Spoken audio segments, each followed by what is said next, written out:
జారెడుతాడు కట్టినవాడు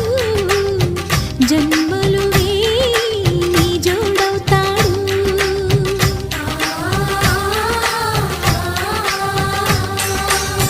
పున్నమిరెమ్మ పుత్తడి బొమ్మ మమతలతో మెట్టిన ఇల్లమ్మ ముత్తైదు మురిపాల జీవించు అన్న ఆనంద బాష్పాల దీవించు